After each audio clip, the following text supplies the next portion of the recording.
It's been a long time since I've made some decent videos, or what I thought was decent videos.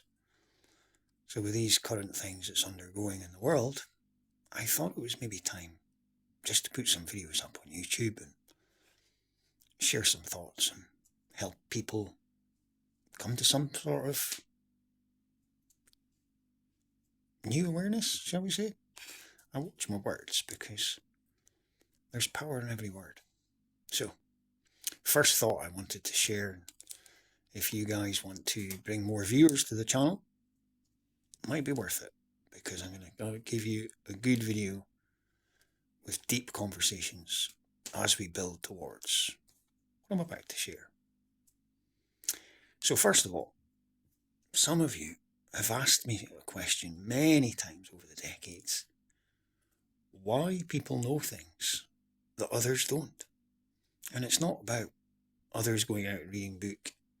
It's people have tapped into an Akasha eye, a cosmic memory, a sixth depth in which they are given insights. You know, if you go through all the history of the books, even the supposable monarchs, whatever, supposedly they would have psychics in their closest circle.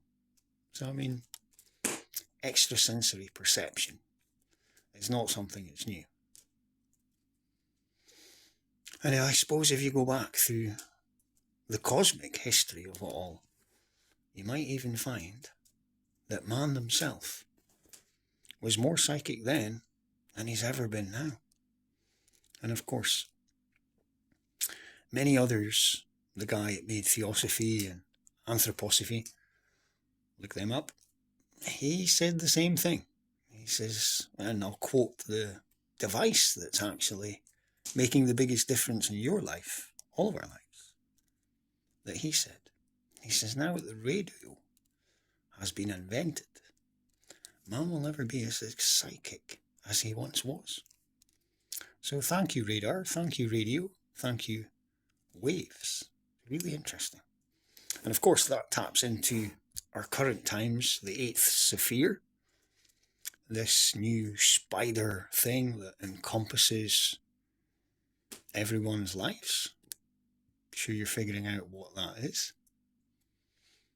He predicted this 100 years before it was even conceived, before DARPA even tried to make two things linked together. 1 times 1, eh? 2 things linked together. Don't go to the indoctrination school, whatever you do. And don't put kids to the indoctrination camps either. Anyway, here I am. I'm rambling. I'm telling you what to do. I shouldn't be. I should be giving you the question. So, the question that was posed to me is, how do I know these things? Why do they synchronize with my consciousness? It's a lot of the same questions I've asked myself many decades now. But from what I can tell you, the more you don't know, the more the universe will help you know. And that's the best answer I can possibly give with this lay awareness. So some of you might even have asked the question why I speak of words and the way I speak of them. Because most people that use unleash English have been leashed in themselves the exact indoctrination of what the language was designed to offer. So the unleashment of the twang is actually a double-edged sword in its own right. And if you look up the English, it does actually come into the gematria numbers, and every letter has a value. So that value comes to itself. And of course, if you know it one way, then that's the way you work it. But if you know it the 2 ways, then you can find another way in it. And my best example for this is if you think of the word in. So you go in your car. Did you really come in the car? Or did you enter, E-N? So let's play this one as you come in your head. Do you think this is in? Or do you think this is in? which direction is in for your mind. It's interesting how people will say to you, look inward. So, what am I telling you guys? The sooner you let go the leashes, the more you can tap into from the inside scene of the realm. But of course, the Matrix movie made this easy. A red pill or a blue pill. So if you've got a happy life, and you've got a 9-to-5 job, and you've got a wife, and you've got whatever else, let's just say a church, a religion, a group, boys in blue club, I don't care. Don't take the red pill. Enjoy your indoctrinated life. Because it's probably going to be one where you're included in a lot of good things. And of course, if you're sitting on the fringes of society and you're looking back at it, then you've probably already taken the red pill. And you find yourself looking back at it, going... But here's the thing. Many of the mystery schools came and said these things would occur. Henceforth, why I thought I'd make a few videos. This year, this month, this week. Not going to do much more, I don't think. So, without further ado, you know I'm deep into consciousness, and this is partly what I'm discussing here.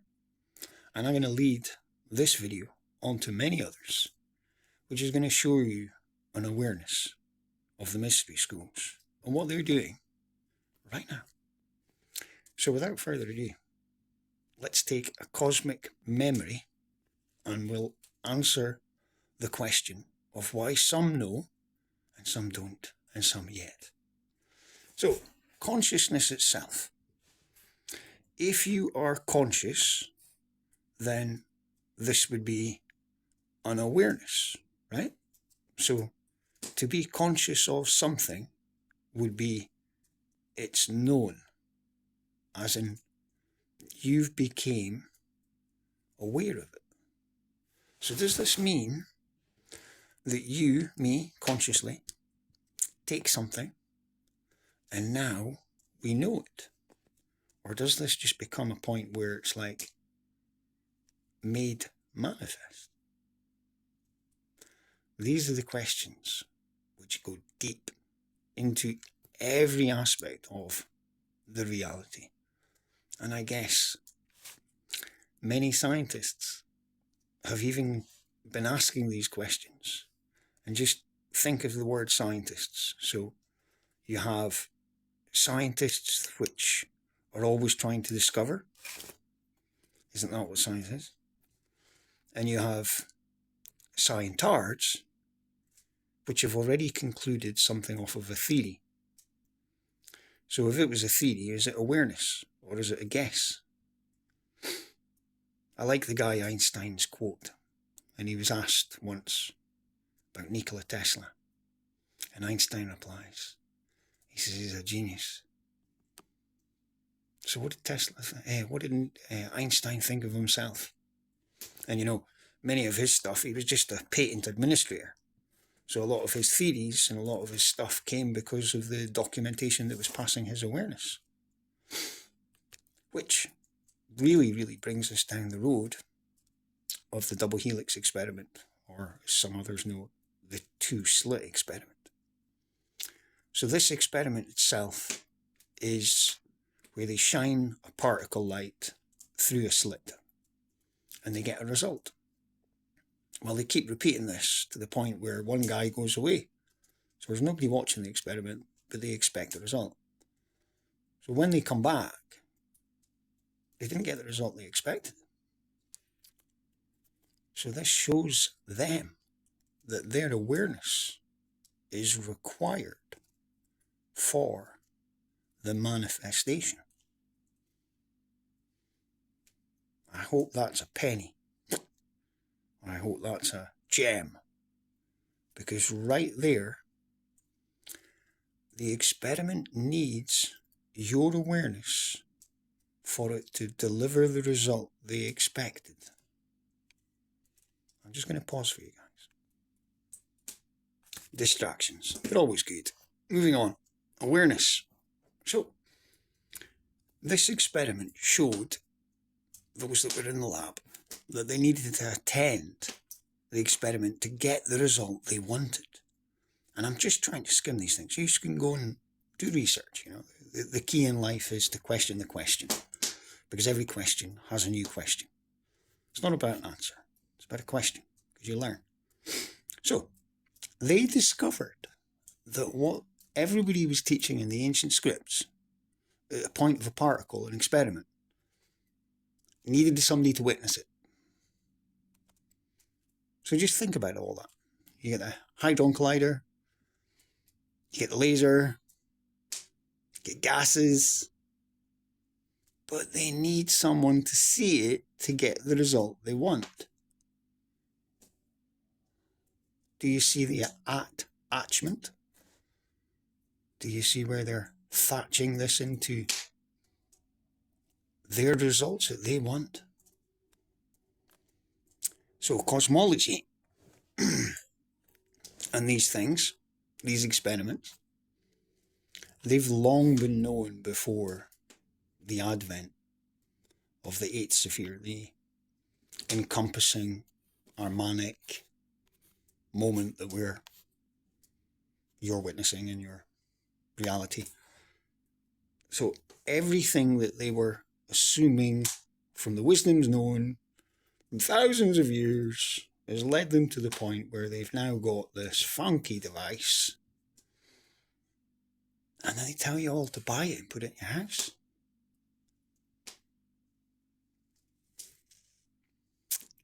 So during the advent of the first screen in your house, you became the awareness of their experiment.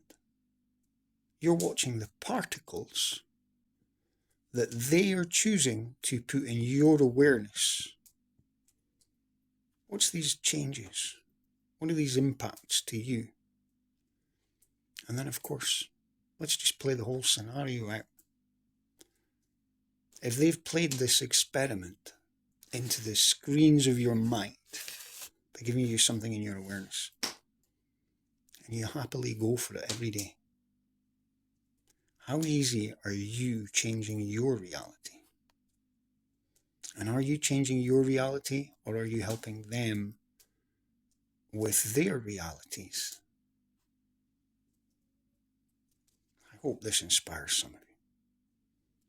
I think some of you have given too much of your awareness, your philosophies, to society and the cult games and the occult games, which, it's hence the reason why I'm making some videos for you guys.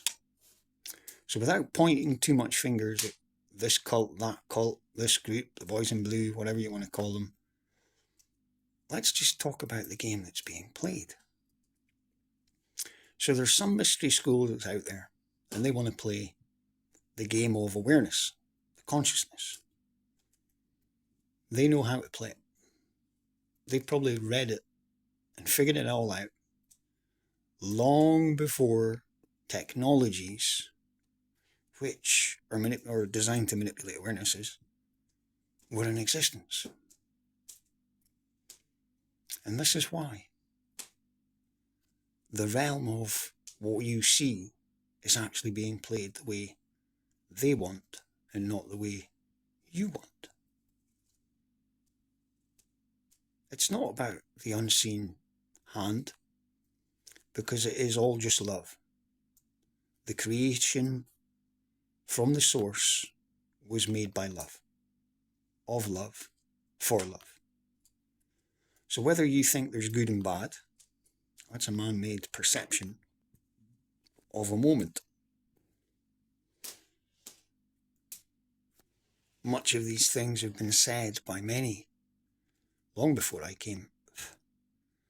And I think the biggest problem here now is the manipulation of one's awareness has subdued them consciously to the point where they're atomic, where people get up at 9, for 9 to 5 work. I shouldn't say get up at 9, but where they get up and they repeat everything they did the day before.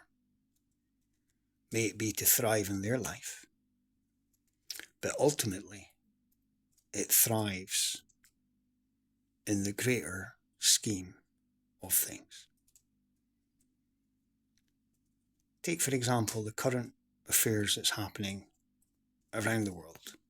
So you have many protesters coming out, and they're upset that some bureaucratic thing said this value for this thing is what your awareness will have this year. So they're like, no, we're not happy. We're going to group together. We're going to put our awareness into this box. So here's the question. Did they know that was coming? Do you think they set up the two-slit experiment ready for all these protesters to come forward?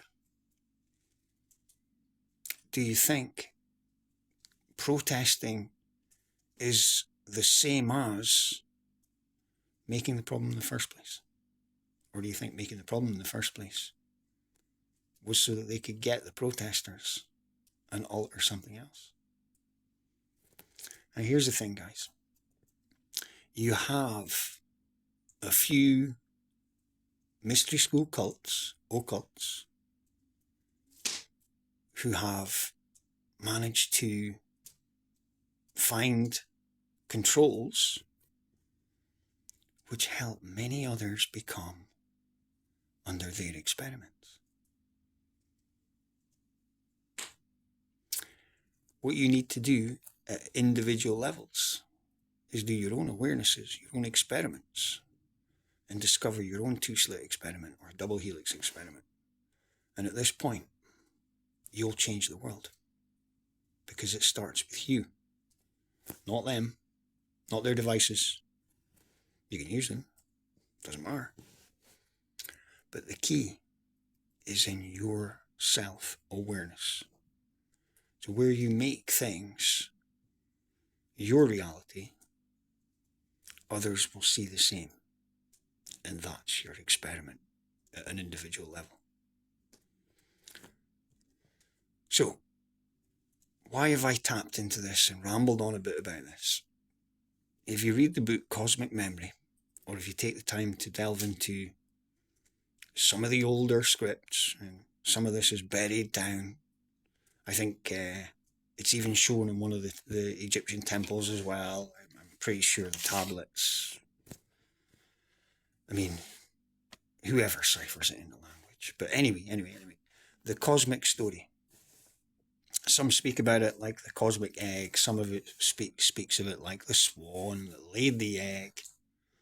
But you know, if you want to take it to, let's use a book author, you want to take it to Manly P. Hall stuff.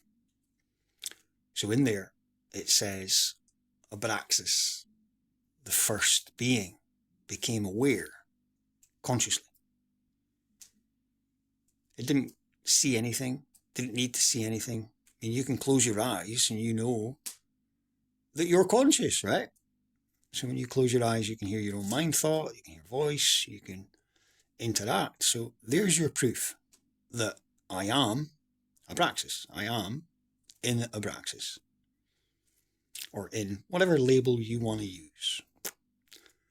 So the first awareness was like, wow, amazing. What is this? Question. What, where, when, why? It got bored. It answered and created many questions to the point where it was like, I need a companion. And of course, thought before awareness is actually awareness. So the thought of no thought is a thought. And thus, the creation of the ultimate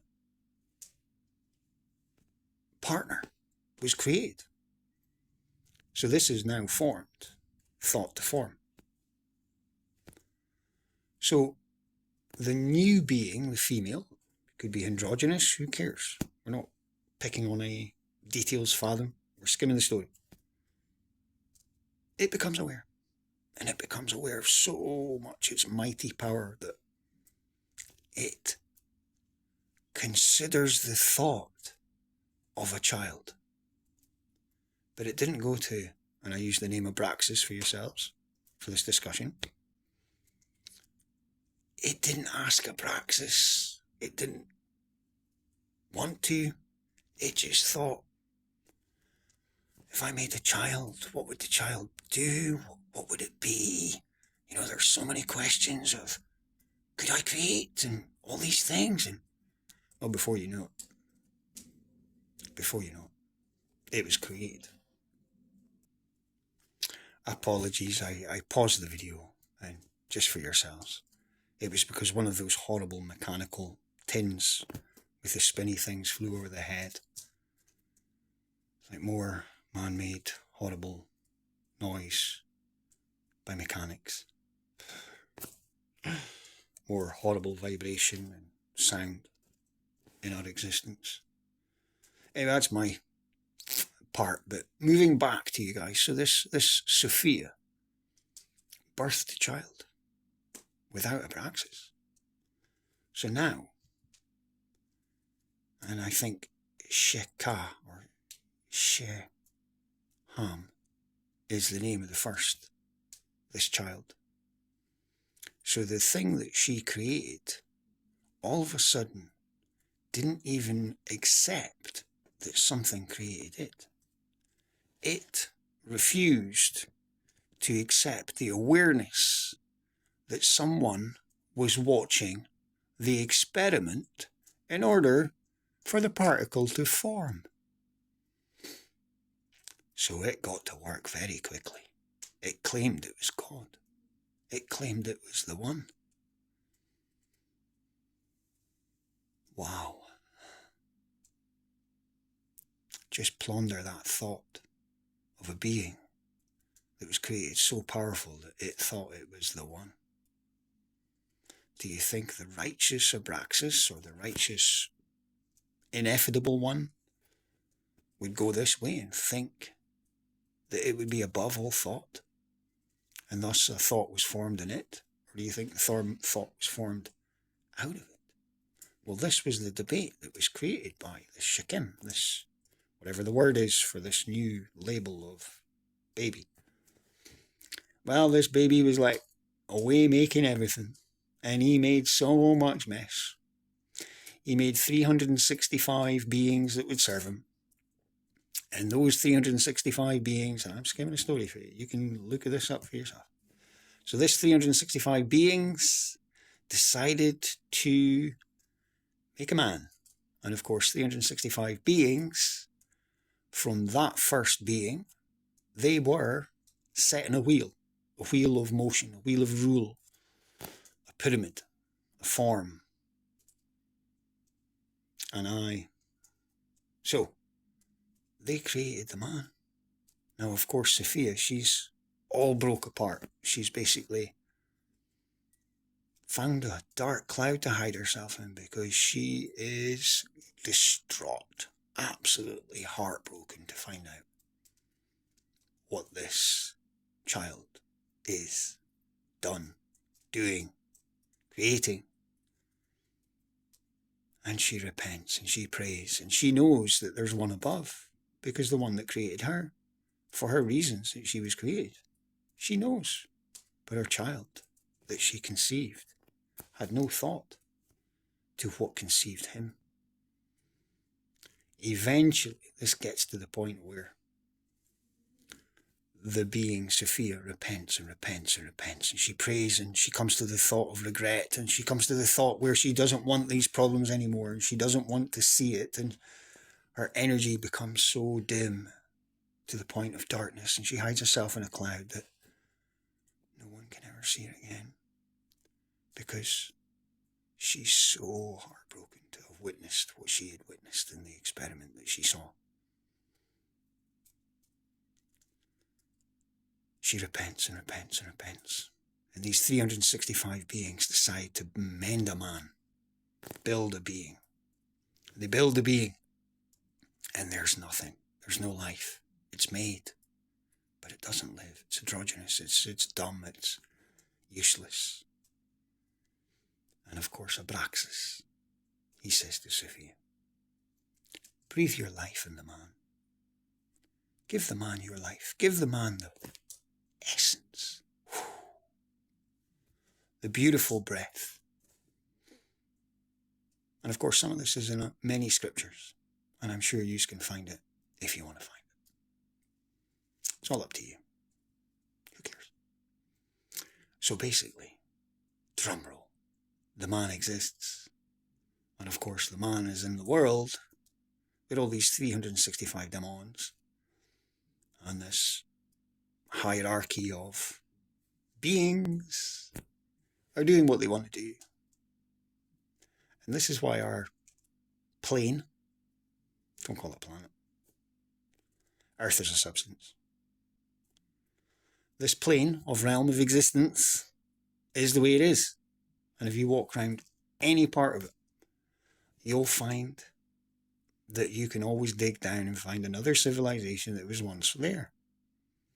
Because at one point, these 365 beings was banished to eternity to witness you, your life. None of them can actually form in here because it's your realm. This is why to be Christed, to pick up your own cross, all these occult phrases, cult phrases, whichever phrase you want to add to that term. I'm not one for terms. That's why we are where we are. You are breathing the life from the one. And it's up to us to honour that life, being the best you can be in your life. And this is what the occults have picked up on. So now you have the mystery schools, Freemasonry, Theosophy, Rosicrucians.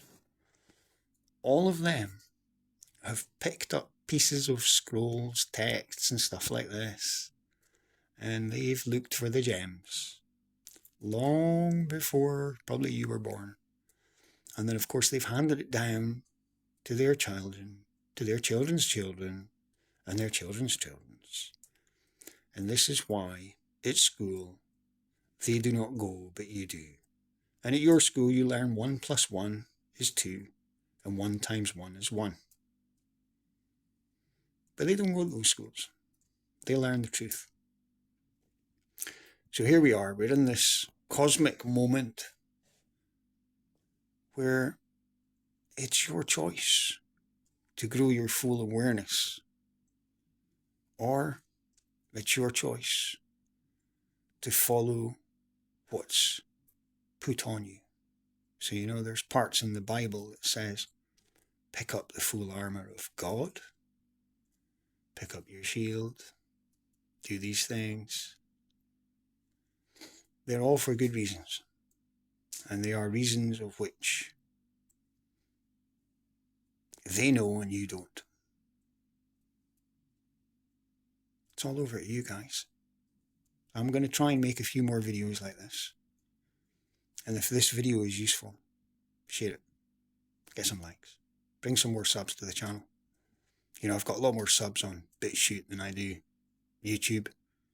But because of the technology, the way it's going to go, I think I'm just going to put them on YouTube. Not that I'm worried about anything. I've kind of given up trying to help any. It's at the point where it needs to happen consciously. And there's a lot of people out there that's giving good content, good advice. It's just down to wading through the crap to enjoy the goodness, you know. Oh well, blessings from Scotland. And we'll pick this up again, this conversation. And the next one, we'll talk about which cult's doing what. And what you can do with your philosophies to make the difference. So as some of the others wise say, be the change you want to be, see the things you want to see. Love and blessings from Scotland.